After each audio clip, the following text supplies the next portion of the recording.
नाशिक जिल्ह्यात पावसाची जोरदार बॅटिंग सुरू झालेली आहे। नांदूर मध्यमेश्वर धरणातून 15,775 क्युसेक वेगानं पाण्याचा विसर्ग सुरू आहे। जायकवाडीच्या दिशेने गोदावरी नदीपात्रामध्ये हा विसर्ग केला जात असल्याचं आपल्याला बघायला मिळतं।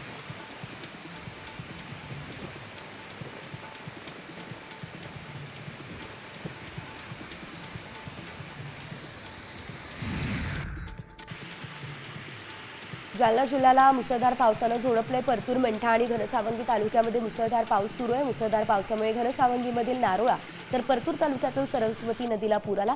शेतात पाणी साचल्यानं शेती पिकांचंही मोठ्या प्रमाणात नुकसान झालेलं आहे।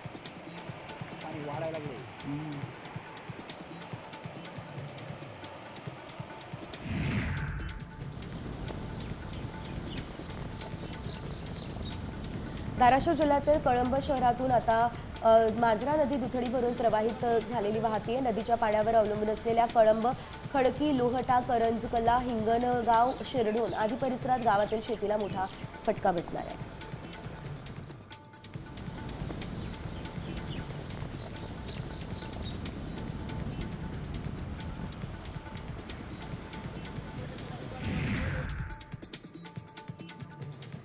तिकडे पुणे जिल्ह्याला पाणी पुरवठा करणाऱ्या चारही धरणांमध्ये मिळून 90% पाणीसाठा शिल्लक आहे। धरण पाणलोट क्षेत्रामध्ये चांगला पाऊस झाल्यानं पुणेकरांची चिंता मिटली आहे।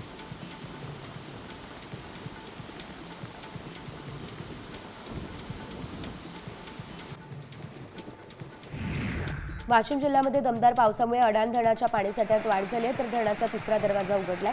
धरण ओव्हरफ्लो झाल्यानं 29 क्युसेक वेगानं पाण्याचा विसर्ग सुरू आहे। सध्या धरण 64% इतकं भरलं।